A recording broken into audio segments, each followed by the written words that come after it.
പിന്നില്ലേ എത്ര പൈസ ഉണ്ട് പോയിട്ടുണ്ടെന്നറിയ, ഇതിൽ ഏത് വാങ്ങിക്കണം ഏത് വാങ്ങണ്ട ഒന്നും അറിഞ്ഞൂടായിരുന്നു. പിന്നെ ഫിൽട്ടർ ചെയ്ത് ഇപ്പൊ ഏകദേശം ഒരു ഐഡിയ ഉണ്ട് എന്തൊക്കെ വേണം എന്തൊക്കെ വേണ്ട എന്നുള്ളത്.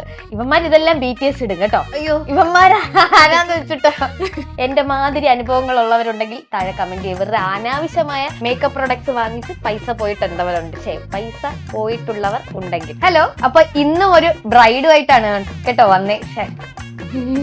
എന്താ പറയണ്ടേ, ഇതിപ്പോ ഇത്ര എടുത്തില്ലേ കട്ട്. ഹലോ, അപ്പൊ ഇന്നും ഒരു ബ്രൈഡുമായിട്ടാണ് കേട്ടോ വന്നേക്കുന്നത്. ബ്രൈഡിന്റെ പേര് വന്ദന എന്നാണ്. ഇന്ന് വന്ദനയുടെ വെഡിങ് ആണ്. എൻഗേജ്മെന്റ് മേക്കപ്പും നമ്മൾ തന്നെയായിരുന്നു ചെയ്തത്. എങ്ങനെയുണ്ടായിരുന്നെന്ന് വന്ദനയുടെ തന്നെ ചോദിക്കാം. ഫീഡ്ബാക്ക് ഇപ്പൊ തന്നെ കേൾക്കാം കേട്ടോ. എങ്ങനെയുണ്ടായിരുന്നു വന്ദന? ഭയങ്കര സിമ്പിൾ ആൻഡ് എലഗന്റ് ആയിരുന്നു. എല്ലാവർക്കും ഒരുപാട് ഇഷ്ടപ്പെട്ടു. ഞാൻ സ്റ്റോറി ഇട്ടപ്പോ എനിക്ക് കുറേ റെസ്പോൺസ് വന്നു കേട്ടോ, നല്ലതാണെന്ന്. ഞാൻ പറയാൻ മറന്നുപോയി. ഓക്കെ, അപ്പൊ ഇന്ന് വന്ദനയുടെ കോസ്റ്റ്യൂം ഗൗൺ ആണ്. മേക്ക് ഓവർ പ്രോസസ് വഴിയേ കാണാം. ഓക്കെ,